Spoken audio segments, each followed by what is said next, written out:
अस्सलाम वालेकुम। आज एक बहुत इंपॉर्टेंट टॉपिक पे बात करनी है, नए फ्रीलांसर्स जो इस मखमसे का शिकार हैं कि क्या हम फाइवर पे काम शुरू करें या अपवर्क पे, क्योंकि दोनों पे ही प्रोफाइल बिल्डिंग पे आपको अच्छा खासा टाइम लग जाता है और मुख्तलिफ सवालात आपके ज़हन में आते हैं कि पेमेंट के एतबार से या जो पेमेंट की डिडक्शन होती है, क्लाइंट्स को सपोर्ट की जाती है प्लेटफॉर्म की तरफ से, उसके अलावा जॉब्स की नोयत और कंपटीशन के हवाले से कौन सा प्लेटफॉर्म ज़्यादा मौजू है एक नए बंदे के लिए जो फ्रीलांसिंग शुरू करने वाला है।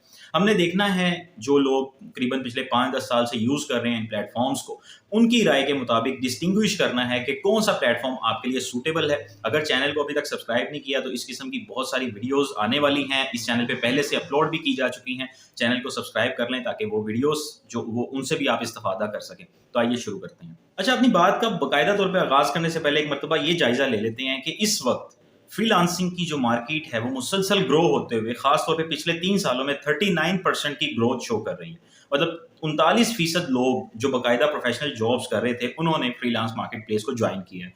अब इस हवाले से जो एक इंपॉर्टेंट क्वेश्चन है वो ये है कि क्या फाइवर पे ज़्यादा बायर्स मौजूद हैं, कस्टमर्स मौजूद हैं, या इन दोनों प्लेटफॉर्म में से किस प्लेटफॉर्म पे कम कंपटीशन का सामना करना पड़ सकता है। तो इस सवाल का जवाब हमें ऐसे मिलता है कि सबसे पहले तो हम इन दोनों की रिपोर्ट्स देख लेते हैं कि फाइवर के मुताबिक फाइवर पे इस वक्त यानी कि 2023 में एक्टिव जो बायर्स हैं उनकी तादाद है 43 लाख 4.3 मिलियन। इसी तरह जो अपवर्क है उनकी फाइनेंशियल स्टेटमेंट जो 2022 में इशू हुई उसके मुताबिक उनके जो एक्टिव बायर्स हैं उनकी तादाद तकरीबन 8,14,000 है, यानी कि 8,14,000 कस्टमर्स वहां पर मौजूद हैं। तो इससे ये पता चलता है कि फाइवर के ऊपर एक बहुत बड़ा पोटेंशियल है, बहुत सारे एक्टिव बायर्स मौजूद हैं अपवर्क की निस्बत। लेकिन उसके साथ साथ आपको ये चीज़ भी जहन में रखनी है कि फाइवर के बरक्स अपवर्क ने अपनी मार्केट प्लेस को ट्रांसपेरेंट रखने के लिए और उसकी सैचुरेशन जो एक अनरियल सैचुरेशन है उससे बचने के लिए कुछ ऐसी पॉलिसीज तश्कील दी थी कि हर दूसरा बंदा अपवर्क को ज्वाइन नहीं कर सकता था। आपका बाकायदा तौर पे इंटरव्यू किया जाता था, ज्वाइन करते वक्त आपकी प्रोफाइल की स्क्रूटनी की जाती थी। वेरिफिकेशन का प्रोसेस कुछ इस तरह का था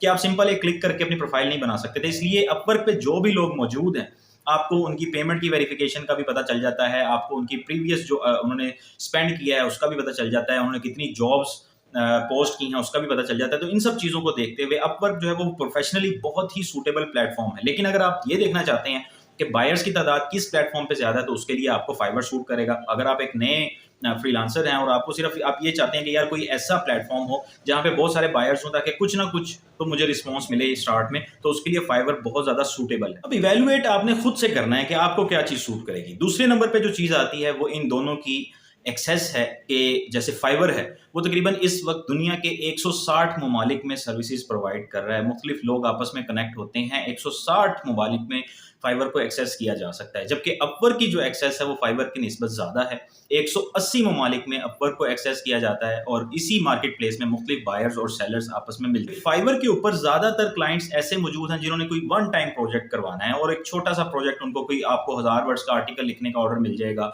आपको एक डिज़ाइन एक लोगो वगैरह बनाने का ऑर्डर मिल जाएगा। इसी तरह से स्टूडेंट्स भी हैं फाइवर के ऊपर जो अपना काम करवाने के लिए वहां पर मौजूद हैं और बहुत मतलब लोकल लेवल के जो स्टार्टअप्स होते हैं, छोटे छोटे बिजनेसेस होते हैं, वो लोग फाइवर पे ज्यादा हैं। इसीलिए फाइवर पे एक्टिव जो बायर्स की तादाद बताई गई है वो 4.3 मिलियन है। जबकि उसके बरक्स अपवर्क के ऊपर ये देखा गया है कि ज्यादातर बायर्स जो हैं वो या तो सीईओ हैं, बड़ी बड़ी कंपनी से बिलोंग करते हैं, जो फॉर्च्यून 500 हैं उसके बेशुमार लोग फाइवर अपवर्क के ऊपर मौजूद हैं।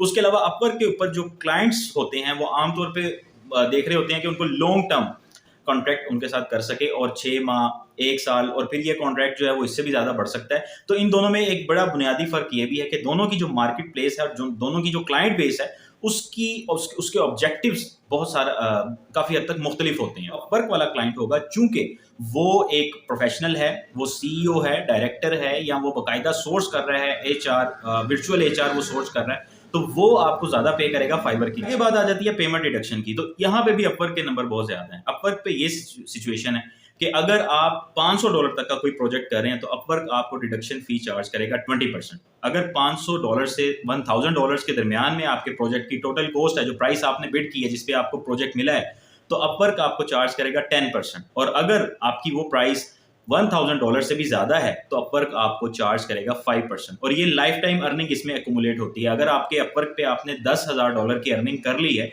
तो उसके बाद ऑनवर्ड जितने भी प्रोजेक्ट आप पकड़ेंगे आपको उन पे सिर्फ 5% अपवर्क पे करना पड़ेगा। जबकि फाइवर पे ऐसा नहीं है। फाइवर पे ये सिचुएशन है कि आपको चाहे किसी भी किस्म का आपका कोई प्रोजेक्ट है, 20% फ्लैट डिडक्शन आपकी होगी मुख्तलिफ सर्विस चार्जेस की मद में। तो आप देख सकते हैं कि कितना विजिबल डिफरेंस है। उसके अलावा अपवर्क आपको डायरेक्ट कॉन्ट्रैक्ट्स की भी ऑफर करता है कि अगर आप किसी क्लाइंट के साथ अपवर्क पे डील नहीं कर रहे हैं और वो आपका कोई वैसी डायरेक्ट क्लाइंट है, तो आप उसको अपवर्क का कॉन्ट्रैक्ट सेंड कर सकते हैं जिसपे आपकी बहुत ही मिनिमल सी डिडक्शन होगी और इस तरह से आप इंटरनेशनल पेमेंट्स इंश्योर कर सकते हैं। आमतौर पर इंटरनेशनल पेमेंट्स का बड़ा इशू आता है कि किस तरह से इंटरनेशनल पेमेंट्स जो हैं वो मंगवाई जाएं, तो अपवर्क इस सिलसिले में आपको हेल्प करता है। उसके बाद आखिर में एक और चीज़ जो मैं डिस्कस करना चाहूँगा वो इनकी यूज़र फ्रेंडलीनेस है।